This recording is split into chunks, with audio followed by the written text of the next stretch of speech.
In the Sistine Chapel in Rome, we find Michelangelo's famous picture of the creation of Adam.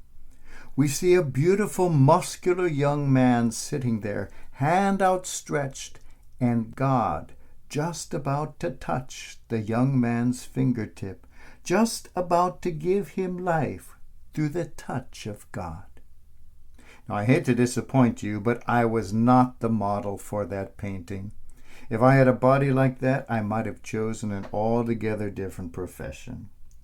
We all know the power of the touch, and we have all experienced in many ways the touch of the divine. We hear of Jesus himself feeling the power of a human touch. He knew that someone had touched him, and he could feel the power, the energy going out of him. He asked, "Who touched me?" I have just celebrated the anniversary of my ordination, and that gives me opportunity to reflect on that same question. Who has touched me through these years? I think of the wonderful people in the parishes where I have served. They have been family to me, no less than my own family. When I began, they looked upon me as their grandson. I was a baby priest. As the years went on, they looked upon me as their son, and later still as their brother. But always we were a family who touched my life dearly. Who has touched me?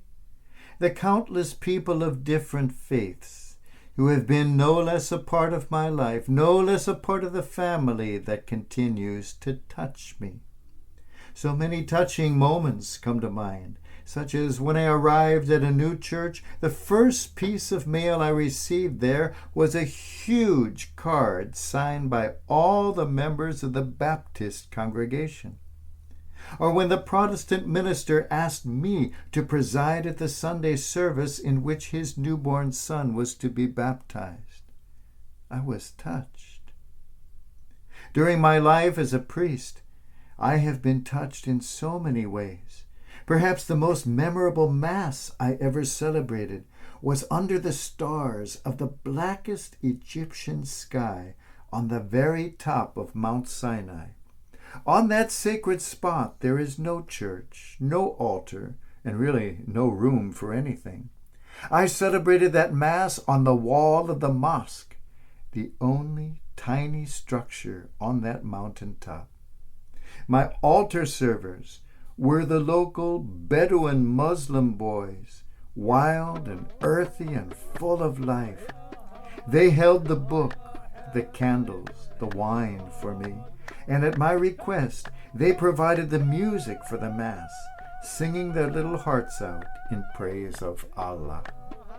At the sign of peace, when we all embraced each other with that ancient Mideastern greeting of salam, peace, it was as though we had ritually, sacramentally created the world as it should be. A world of peace and understanding, a world where differences mean nothing. I shall never forget those children. They touched me deeply. Who has touched me? I think of all the people I have laid to rest, all those I once knew and loved and touched. They are legion. At a certain point in life, you realize that you have more friends below the ground than above. I look back to the countless deathbeds at which I have assisted, in particular during the terrible plagues of AIDS and then COVID, when I was doing almost nothing else. I look back on those people whom I hope I was able to touch in some way, and I realize that they touched me much more.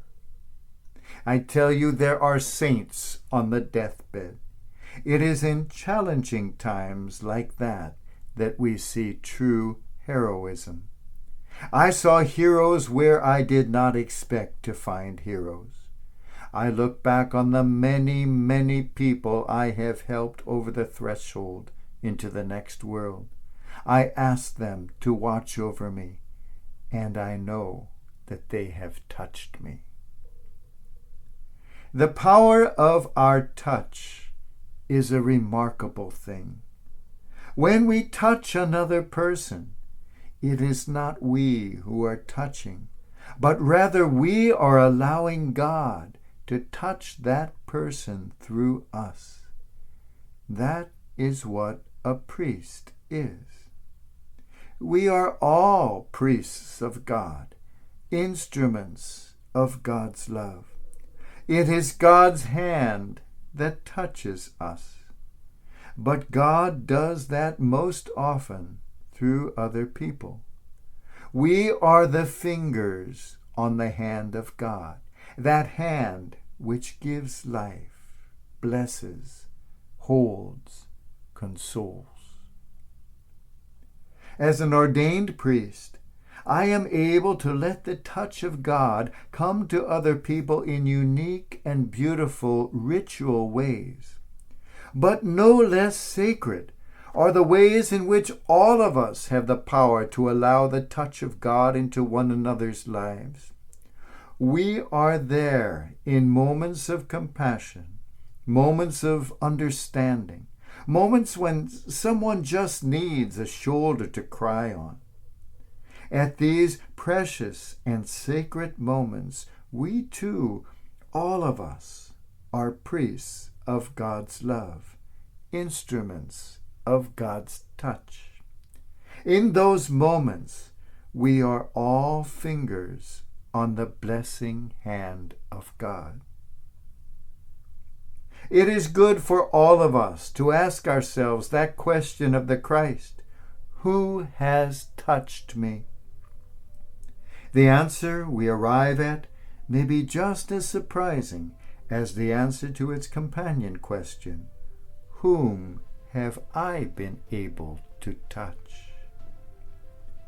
Years ago, on my 25th anniversary of priesthood, the singer Michael Jackson died. He was my age, and I was reminded of words he sang when he was very young.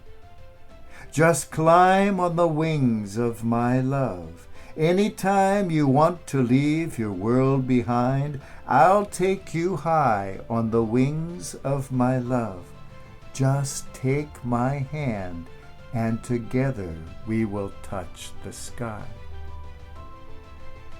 Thank you all for taking my hand, for touching me. Thank you for being the touch of God to me. Thank you for being the instruments of God's power, the priests of God's love.